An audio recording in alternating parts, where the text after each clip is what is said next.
Well guys, I did it. I finally got one of my dream fish for my 120-gallon reef aquarium. So I have been looking for this one fish for so long. I've bought them multiple times and they have all just been skinny and weak because this fish is kind of sensitive when they're imported. So they come in weak and then they don't do well in my aquarium because, well, they're weak from shipping.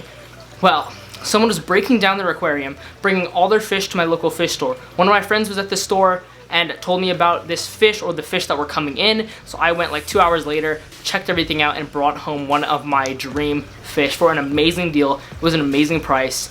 The guy at my local fish store really hooked me up, so I'm super stoked about that. But I'm gonna go ahead and throw you back to yesterday actually before we check out the surprise fish that I didn't even know I was getting. So I'm gonna throw you back to yesterday when I did some stuff. We cleaned the jellyfish tank, and then I will meet you right back here to check out the huge dream fish I wasn't expecting to get today. Flashback. Okay, so believe it or not, jellyfish are a little more demanding maintenance-wise than other saltwater fish. So this just means I have to change more water on their aquarium about once, maybe even twice a week because the nitrates tend to spike. So right now I'm just making fresh water. I have 4 gallons of RODI water right here, and I'm just gonna add salt right into the water. We wanna keep the salinity at about 1.023, so I'm gonna add a little bit less than 2 cups of salt to this water, mix it up and test it, and just try to make sure we get to the right salinity. Then we can store this for a couple weeks and slowly do our water changes.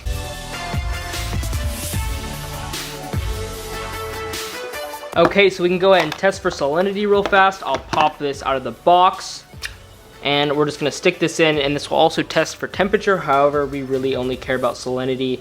So it looks like we're sitting at around 1.018, so pretty low. So I'm gonna go ahead and put a whole bunch more salt in there and go ahead and try this again.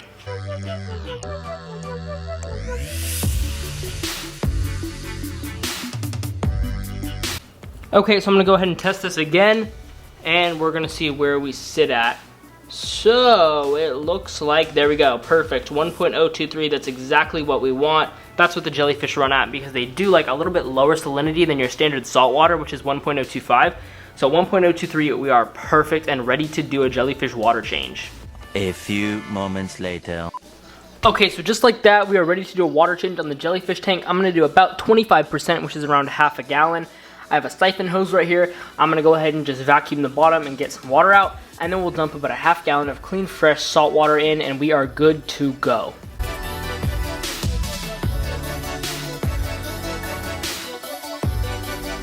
And just like that, the jellyfish aquarium is done with its water change, and it is ready to go for a couple more days. The next day. Coming into my room, we can check on my turtle, and he's doing good. I mean, he's got his tank, he's vibing. Lots of hard water spots, which are disgusting. I hate them, but it's so much work to get them off. But the turtle, like, he just seems like kind of bored. Like, he just vibes in here all day. Like, yeah, he has a pretty big tank, and like he has this little like rock thing. Like, he's vibing, but like he looks a little bored. So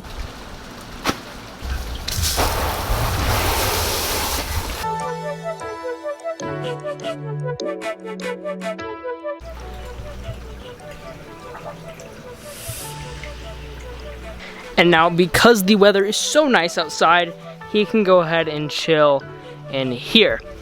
Of course, he's gonna be a little bit scared, but I made sure to dechlorinate the water. It is the perfect temperature for him. He has a little bit of shade, a little bit of sun. It's not super hot right now, and he even has a little rock if he chooses to get out of the water, which he likely won't. He'll probably just chill in here, but he is gonna go ahead and chill in this little pool, soak up some sun rays, while I go ahead and clean out the koi pond. A little bit dirty, we just have to go ahead and clean filters.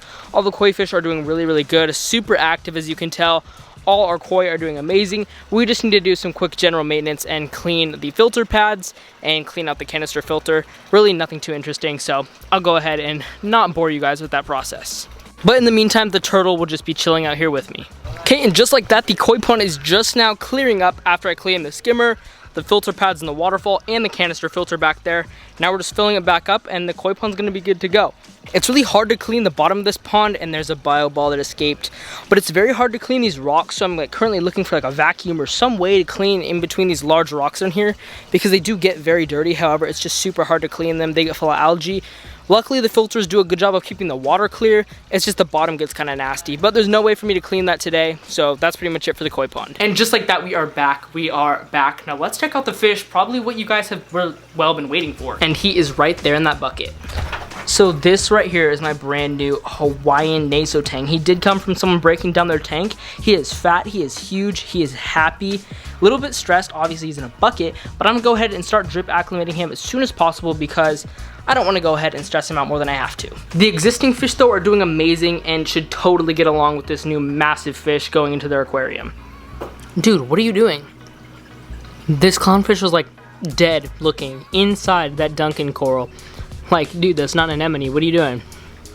Okay, reef tank is doing good, by the way. But my clownfish, they're just doing whatever they want. This one clown will host like 7 different corals and just sleep like literally wrapped inside them, and it pisses the coral off, but he absolutely loves it. So I'm just gonna go ahead and start with the drip, acclimate this guy until he's ready to go into the aquarium. Pretty boring, so I'll speed it up for you.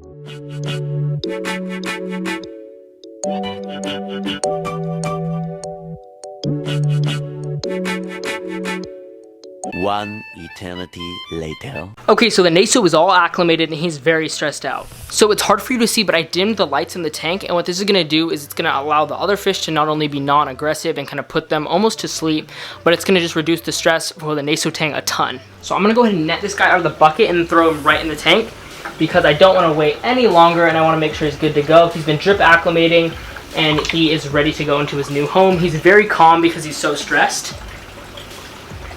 But I am just gonna delicately place him in here and hopefully, okay, he's splashing everywhere. Get out, dude. There he is. There is that beauty. He is huge. I'm gonna go ahead and let him get used to the tank and then we'll turn the lights on because you can't even really see him that well right now. But I'm gonna go ahead and let everything kind of, get used to him, let the other tank kind of say hi, let the other fish do a little meet and greet, and then we'll check back in on him. 2 hours later. Okay, so I went ahead and gave everyone time to set in, and they are thriving. I just fed the fish a whole bunch of pellets, and the new Naso Tang is already attacking pellets, going after food like crazy. This is such a healthy and vibrant fish. His colors are glowing. So he's already eating a ton of food. He just macked on some pellets, which is awesome. It's really hard to get new fish to eat, and this guy just ate a whole bunch of pellets after having him for like 2 hours. So the fish are all doing good. The Naso Tang did have a little bit of an issue with the sailfin tang. The sailfin tang was beating up on him for like 15 minutes, but they totally got over it and they are all good. He is gorgeous, and I hope he continues to do really good in this 120-gallon reef aquarium. The next day. Okay, so now that we got the Naso Tang in the tank, it's been a few days, he's eating and doing really good. I'm gonna go ahead and wrap up this video with some care facts on the Naso Tang. So they come from all around the world, but mainly Fiji and Hawaii and the Philippines. Those are the 3 most common spots to find these fish in the wild. They require about 180 gallons when they are fully grown, and they get up to 1 foot 6 inches. Their care level is moderate because they are saltwater fish, obviously, so they're a little needy diet-wise. They are mainly herbivores, meaning they like seaweed a lot and veggie-based pellets. They're fine with brine shrimp and stuff like that, obviously, but a main part of their diet is from marine veggies, basically, so seaweed. They are a little bit semi-aggressive towards other tangs, as we saw in the beginning when my sailfin tang and him kind of had a little fight. No one was injured, obviously. They just kind of ran into each other. Honestly, it was really not that big of a deal. And then they just require the basic parameters for any saltwater fish of a tropical temperature from around 78 to 82, salinity anywhere from 1.021 to like 1.026, pH higher end of the spectrum at around 7.8 to 8.2, and that's pretty much it. Ammonia obviously 0, nitrite 0, and nitrate around 5 to 10. Very basic fish to care for if you have a large aquarium and give them a lot of food, which they love because these guys are big eaters. Now that we know a little bit more about the Naso Tang, I'm going to throw you over to the jellyfish tank because we're in the saltwater mindset. So let's go ahead and feed the jellyfish some live baby brine shrimp. Okay, so right here is the brine shrimp hatchery. Now the jellyfish can also totally eat dried food. This is the jellyfish food that comes with the aquarium. However, this food tends to make your water a little bit dirty because it is a prepared food, so there's a lot of preservatives and stuff like that. It's a very good food for the jellyfish and the jellyfish love it. It just makes the tank a little bit dirty, so I only feed this about once a week. But it's a little harder for you to see, but those are the live brine shrimp we're gonna feed. So I'm gonna go ahead and grab this spoon and start draining the water out. And if you see all the little orange dots in there, it's hard for you to see on camera, but that's all live baby brine shrimp. Okay, so these guys get 1 scoop of brine shrimp every single day. So I'm gonna go ahead and remove the lid first. Then stick this scoop under here. Try not to hit any jellyfish like I did last time, and dump all those brine shrimp in. Now, as they float around, their stinging tentacles will grab onto the brine shrimp, and then it will fill their 4 little stomachs. So I'm gonna go ahead and pop the lid back on, throw you guys into a time lapse, and watch these guys eat.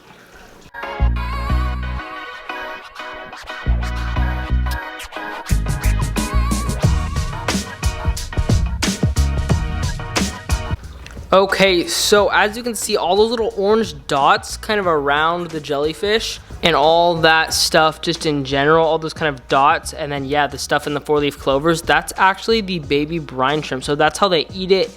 They take it with their little tentacles and basically just put it in their stomachs, and then it just kind of disappears. I'm not really sure how the rest of it works, but yeah, they're pretty cool creatures, and then they just kind of pulse around like this all day. But that is going to be just about it for today's video. Now, I have a fun video coming next week with the turtle. I know we've been doing a lot of saltwater stuff recently just because I've had a lot of stuff going on with saltwater, the jellyfish, obviously the new saltwater fish.